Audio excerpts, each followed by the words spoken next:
ኃጢአት ሁል ጊዜ ደግመን ስለምንሰራ ሁሌ ስለምንወድቅ ሁል ጊዜ ስለምንቆሽሽ ሁል ጊዜ የምንነሳበትን መንገድ ደግሞ እግዚአብሔር አበጅቶልናል። ጌታችን መድኃኒታችን ኢየሱስ ክርስቶስም በዚህች ምድር ላይ በተመላለሰበት ዘመን ካስተማረው ነገር መካከል አንዱ ምስጢረ ንስሐ ነው። እንደምታውቁት ክርስቶስ ጥምቀትን ተጠምቆ መስርቶልናል። ቁርባንን እንካችሁ ብሉ ጠጡ ብሎ ጢሞ አጣሞሙ እንደሚል ቀምሶ አቀመሳቸው እንደሚል ሥጋውን ደሙን እንካችሁ ብሎ ሰጥቶናል። ንስሐን ደግሞ እሱ እንዳይፈጽመው ኃጢአት የለበትም አይደል? ንጹሕ ባህሪ ነው ክርስቶስ። ኃጢአት ስለሌለበት ንስሐ ሊቀበል አይችልም። ግን በሁለት መልኩ የንስሐን ምስጢር አስተምሮናል።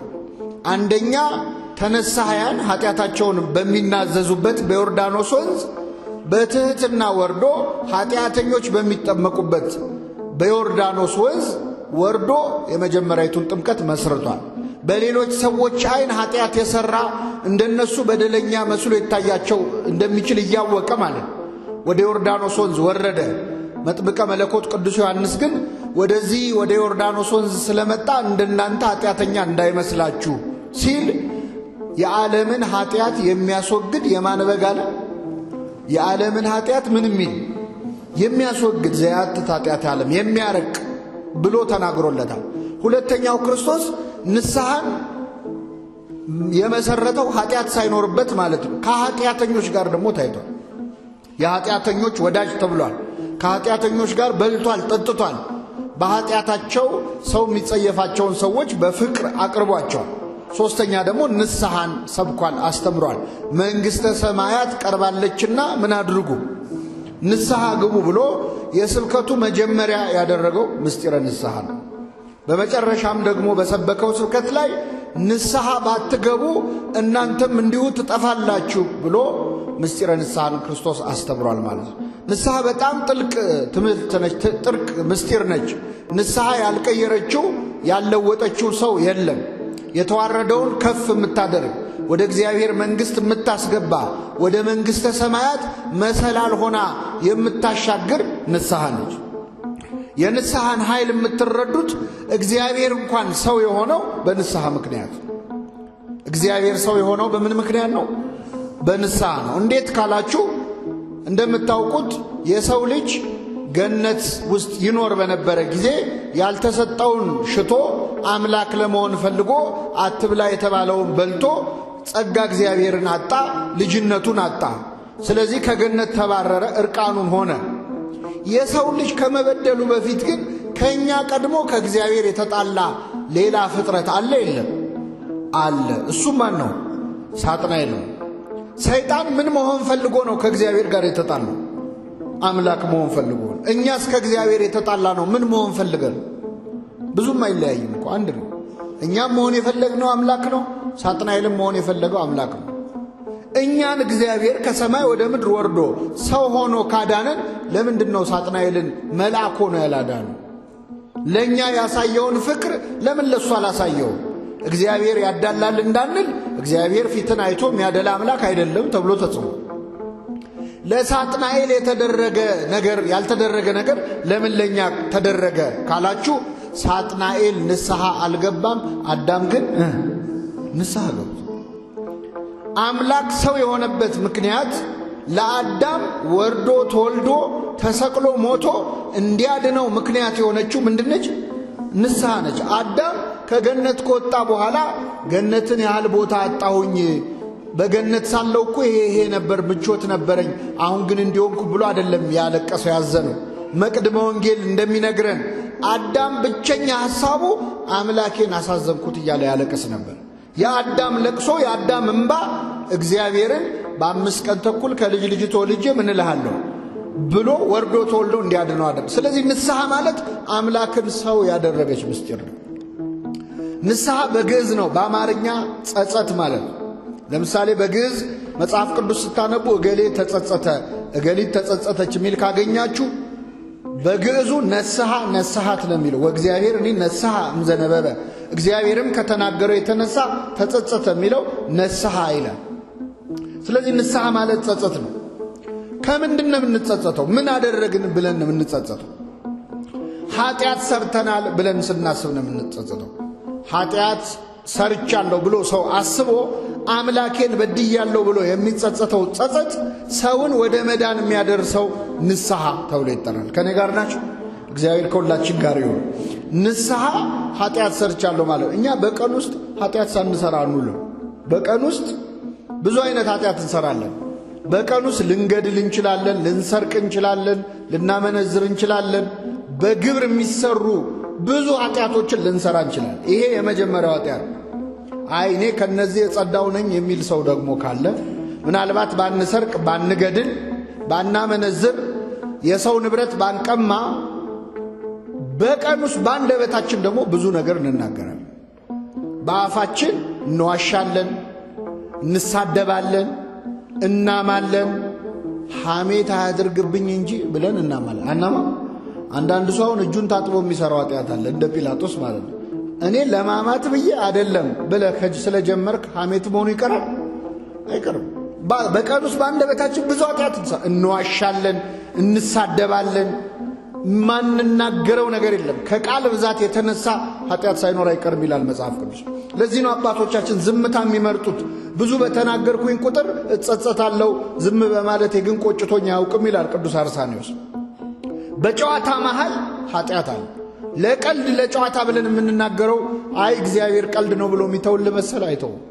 እንደ ዋዛ በተናገራችሁት ቃል በፍርድ ቀን መልስ ትሰጡበታላችሁ። ጨዋታ ለማሳመር ብለን የማይሆን የምንናገራቸው ቃላት ይሰማሉ። ሰው አይሰማም ብለን የምናወራው ተንሾካሽኮን የምናወራውን ሁሉ ማን ይሰማል? ይቆጥራል እያንዳንዱን ቃል። በዚህ ቀን እኮ እንዲህ ብለህ ነበር ይላል። ከቃል ብዛት የተነሳ ኃጢአት ሳይኖር አይቀርም የተባለው። ስለዚህ በቀን ውስጥ በግብር ባንፈጽመው በነቢብ ወይ በመናገር በጣም ብዙ ኃጢአት እንሰራለን። ለዚህ ነው ነቢይ እግዚአብሔር ዳዊት አቤቱ ለአፌ ጠባቂ አኑር አለ። ለአፌ ምን አኑር? እንደው አፋችንን መዝጊያ ማለት ብዙ መናገር ብዙ ኃጢአት አለ። እንደው ይህንንም አልሰራም ካለን ደግሞ በሐሳባችን የማንሰራው ኃጢአት የለም። እንደውም ሰው ለመፈጸም የሚፈራው ለመናገር የሚያፍርበትን በሐሳቡ ግን የማያደርገው አይነት ኃጢአት የለም። በሐሳቡ ያልሰረቀ፣ ያልገደለ፣ ያልቀማ ሁሉንም ኃጢአት ያልሰራ ሰው የለም። በሐሳባችን በሐሳብ ንጽሕት ሆና የተገኘች ማን ብቻ ነች? ሌላ ማንም ፍጡር አልተቻለውም። ለመላእክት እንኳን አልተቻላቸውም። ያልተሰጣቸውን ሽተው በድለው ከሰማይ ወደ ምድር ወርደዋልና ይላል። የሐሳብ ኃጢአት በጣም ከባድ ነው። በቀን ውስጥ ብዙ አይነት ሐሳብ እናስባለን። ምን እናድርግ? አሁን የሐሳብ ኃጢአት መቼስ ሰው አለማሰብ አይችልም። ከኔ ጋር ናችሁ?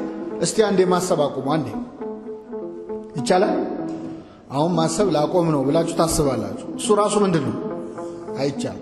ሰው ያለ አርምሞ ያለ ጽራት ያስባል። ሐሳባችንን እንዴት አድርገን ነው ማስቆም የምንችለው? ቅዱስ እንጦንስ ምን አለ መሰላችሁ? ወፎች በላይ ላይ እንዳይበሩ ማድረግ ይቻላል?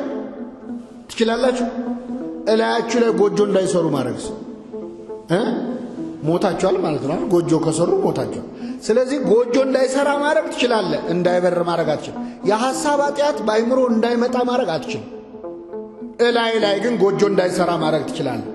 የሐሳብ ኃጢአት ማለት የተጸነሰ ኃጢአት ነው። እንዳይወለድ ማድረግ ግን ትችላለህ። በአንተ ላይ ስልጣን እንዳይኖር እንደዚህ ያድርግልን አምላካችን። ጥቃቅኑን ቀበሮች አጥምዳችሁ ያዙ የተባለው የሐሳብ ኃጢአት ነው።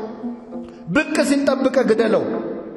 አማትበህም ቢሆን ሰግደህም ቢሆን ጸልየህም ቢሆን ስዕሉ ፊት ሄደህም ቢሆን ወድቀህም ቢሆን የሐሳብ ኃጢአትን መቅጨት ይቻላል። ስለዚህ በቀን ውስጥ ብዙ ኃጢአት እንሰራለን። በሐልዮ በነቢብ በገቢር ማለት ነው። ይህንን ኃጢአት በድያለሁ ብለን ስናስብ ንስሐ ወይም ጸጸት ይባላል። ይህን ጸጸት ለሁላችን ያድልን። ሰው በነገራችን ላይ በኃጢአቱ ካልተቆጨ ካልተጸጸተ ኃጢአቱን ለካህን ቢናገር ራሱ ንስሐ ገባ ይባላል። መጀመሪያ መቆጨት አለ። አለዚያ ዝም ብለህ የሰራውን ኃጢአት ብትናገር ሪፖርት እንደማቅረብ ነው። ልክ ሰራተኛ ዛሬ ይሄን ሰርቻለሁ እንደሚለው ይሆናል። መጀመሪያ ኃጢአቱን መጥላት አለበት። አንዳንድ ሰው ኃጢአቱን ሳይጠላ ኃጢአቱን የሚያወራ ሰው አለ። ልብ ብላችኋል? አንዳንድ ሰዎች እኔ እኮ አሁን ዛሬ እድሜ ይዞኝ ነው እንጂ ያላሳለፍኩት ነገር የለም፣ ሰፈሩ ራሱ በጥብጠ ነው፣ ሰክረን ጠጥተን አቤት ያ ጊዜ ብለው ትዝታ የሚያወሩ ሰዎች። ያሁን ይሄ ንስሐ ነው አይደል? እነዚህ ሰዎች ይቆጫቸዋል ሁሉ ድጋሚ ቢሰሩ ደስ ይላቸው። አይቆጨኝም እኔ በጊዜ ስንት ነገር አድርጋለሁ። ይሄ ንስሐ አይደል። መጀመሪያ መጥላት አለብን። ከዛ በኋላ ነው ወደ ኑዛዜ የምንመጣው። ኃጢአታችንን እንድንናዘዝ እግዚአብሔር ይፈልጋል። ማን ይፈልጋል? እግዚአብሔር እንደሚፈልግ የምታውቁት የመጀመሪያዎቹን ኃጢአተኞች እንዴት እንዳናገረ እስቲ አስታውሱ። የመጀመሪያዎቹ ኃጢአተኞች ወላጆቻችን እነማን ነበሩ አላችሁ? ማናማ ምንድነው የሰሩት? የአዳምና የሔዋን ኃጢአት ምንድነው? ምን ማድረግ ነው? ዕፀ በለስን መብላት። መቼስ አሁን ስለተጻፈ ነው እንጂ እንደው ዕፀ በለስ በሉ ተብሎ ሁሌ እነሱን ተርካለን እንጂ አሁን እኛ ከነሱ የተሻለ ብዙ ነገር አልበላንም። ዕፀ በለሱን ራሱ እኛ ብናገኘው ከነ ግንዱ አይደል የምንበላው? ፍሬውን ብቻ ቀቅለን ነው የምንበላው ከነሱ ራሱ ሩጭ ነው። ግን መቼስ የተጻፈው እነሱ ስለሆነ እስቲ እነሱ ላይ እናውራ። ምን ይላል ቅዳሴያችን? አባ ጊዮርጊስ ዘጋስጫ አዳምና ሔዋን አምላክ መሆን ፈለጉ ብለህ ታወራለህ። አንተስ ብትሆን እነሱ ላይ ስትፈርድ አምላክ ለመሆን እየሞከርክ አይደለም ይላል። ፈራጅ ማን ነው? ስለዚህ እኛ ራሱ ከነሱም ብሳል። በዛ ላይ በእነሱ ንስሐ ነው ተመልሰን ወደ ገነት የገባ ነው አይደል? ቢያንስ እነሱ እኛን ወደ ገነት የመለሰ ንስሐ ገብተዋል። አንተ መቼ ገባህ? ግን መቼ ስለተጻፈ ልንገራቸው። አዳምና ሔዋን ዕፀ በለስ በሉ፣ ጸጋ ክብራቸው ተገፈፈ። እግዚአብሔር እስከ ማታ ጠበቃቸው ይመለሳሉ ብሎ አያየ። ከዛ ማታ እስኪሆን ጠብቆ ተቆጡ፣ ኃጢአትን አታድርጉ፣ በቁጣችሁ ላይ ፀሐይ አይግባ የሌለ እግዚአብሔር ልክ ሲመሽ ሌላ ቀን ሳይነጋ በፊት አዳምን ፍለጋ በገነት መካከል ተመላለሰ። አዳም አዳም ሆይ ወዴት ነህ ብሎ በሰው የእግር ኮቴ ድምፅ፣ በሰው ዳና ድምፅ አሰማው ይላል። የእግዚአብሔርን ቸርነቱን ተመልከቱ። አዳም አዳም ሆይ ወዴት ነህ ብሎ ያሰማው የእግር ኮቴ የማን የእግር ኮቴ? የሰው። አሁን እግዚአብሔር መብረቅ እያወረደ ነጎድጓድ እያሰማ መምጣት ይችላለች? ግን አላደረገም። የት ነህ ናውጣ። አሁን ወላጆች እንዴት ነው ልጅ ጥፋት ሲያጠፋ እንዴት ነው የሚያደርጉት? ውጣ ብያለሁ አይደለ? ዱላ ይዘው እያውለበለቡ ትወጣለህ አትወጣም እያሉ ወላጆች እንደዚህ ናቸው። እንደው ነጎድጓድ ማውረድ ቢችሉ ያወርዳል። እግዚአብሔር ግን ፈጣሪ ሆኖ እንደ ሰው ቀስ ብሎ ማለት ነው። አባት ልጁ እንዴት መቆጣት እንዳለበት አያችሁ? አዳም አዳም ሆይ ወዴት ነህ? አሁን የቱ ጋር እንዳለ አዳም ያውቃል አያውቅም? አዳም ምን አለ? ጌታ ሆይ ራቁቴን ስለሆንኩኝ ፈራው ተሸሸኩም አለ። እስኪ በሉ ራቁቴን ስለሆን ምን አልኩኝ? አሁን አዳም ኃጢአቱን ተናገረ አልተናገረም? አልተናገረም። ኃጢአቱ ራቁቱን መሆን ነው እንዴ? ምንድን ነው ኃጢአቱ? ዕፀ በለስም በላው አላለም። ምን ሆንኩ ነው ያለው? ራቁት። ኃጢአቱን ትቶ ኃጢአቱ ያመጣበትን ችግር ነው ያለው። አንዳንድ ሰውን ካህን ፊት ቀርቦ አባቴ ይሄ መጠጥ ጤና አሳጣኝ ይላል። ይሄ ንስሐ ነው? ሰካራም ነኝ የሚባለው መጀመሪያ ሰካራም ነኝ ብለህ ነው። ከዛ ውጤቱን በኋላ እናወራለን።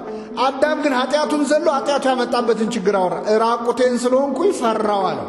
ደገምና ጠየቀው እግዚአብሔር፣ ራቁትህን መሆንህን ማን ነገረ? አትብላ ካልኩ ዛፍ በላህን አለ። ተመልከቱ። አሁን እግዚአብሔር መረጃ ፈልጎ አይደለም። እምቅድመ ይፍጥሮ ለአዳም ያምር ግብሮ ይላል። ገና ሳይፈጥረው ያውቃል አዳም እንደሚሰራ። ግን አዳም በአፉ ኃጢአቱን እንዲናዘዝ ይፈልጋል። አትብላ ካልኩ ዛፍ በላህን አለው። ይህን ጊዜ ምን አለ? ረዳት ትሁንህ ብለህ የሰጠኸኝ ሴት ከዛፉ ሰጠችኝና ምን አልኩ? አይሰማም። የመጨረሻዋ ነች ኃጢአቱ። ምን የምትለው? በላው።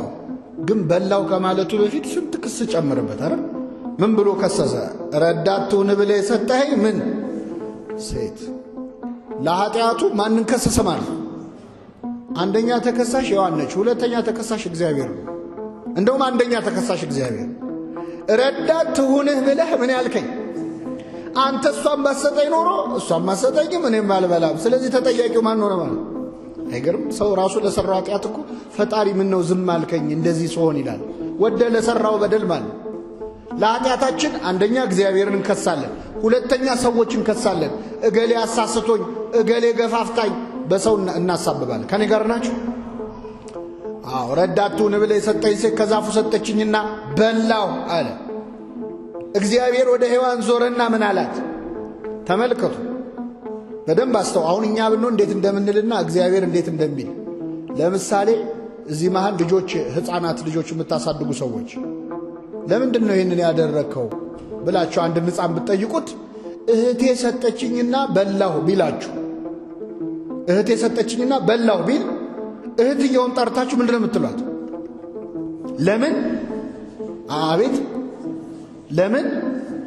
እግዚአብሔር አላለም። ለምን ሰጠሽው አላላትም። ሔዋንን ያደረግሽው ምንድነው ነው ያለው። የአዳምን ወሬ ሰምቶ ሔዋን ላይ የሚጮህ አምላክ አይደለም። እግዚአብሔር ለእያንዳንዳችን ለየብቻ ነው የሚጠይቀበት ነገር። የሰው ወሬ ሰምቶ አይጮህብም።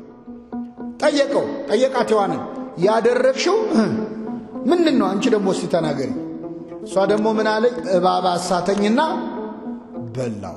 ለኃጢአታችን አንደኛ እግዚአብሔርን እንከሳለን፣ ሁለተኛ ሰው እንከሳለን፣ እገሌ ገፋፍቶ እንላለን፣ ሶስተኛ እባብ አሳተኝና በላው ደግሞ እንላለን። ማን ነው እባብ? ሰይጣን አሳሳተ። አቤት ሰይጣን አሳሳተኝ የምንለው ነገር ብዛቱ። አሁን እውነተኛ ሰይጣን እያሳሳተን ነው በዚህ ዘመን ኃጢአት የምንሰራው። አንድ አባት ይገርማቸዋል፣ ገዳም ውስጥ መንኩሶ 10 ዓመቱ ነውና አባ እንጦንስ ጋር ቀርቦ አባቴ እኔ ከመነኮስኩ 10 ዓመቴ ነውና የሰይጣንን ፈተና አልቻልኩትም አለ። አይዞ እግዚአብሔር ይርዳህ ብለው ጸሎት ሰጥተውት ሸኙት። እሱ ሲወጣ ሰይጣን ገባና በሕያው እግዚአብሔር ስም እምላለሁ ይሄ ሰውዬ መመንኮሱንም አላውቅም አለ። 10 ዓመቴ ፈተነኝ ማን ነው ያለው? አቆም ጭራሽ በራሱ እየተፈተነ ነው በሰይጣን። እንደዚህ ነው ብዙዎቻችን። እኛ እንደው ለሰይጣን የተሻለ ሐሳብ የምንሰጥ አይነት ኃጢአተኞች ነን። ያም ሆነ ግን እግዚአብሔር አዳምንም ሔዋንንም እየጠየቀ ያለው ኃጢአታቸውን ምን እንዲሉ ነው? እንዲናዘዙ ነው። ኃጢአታችንን ለመናዘዝ ያብቃን እግዚአብሔር።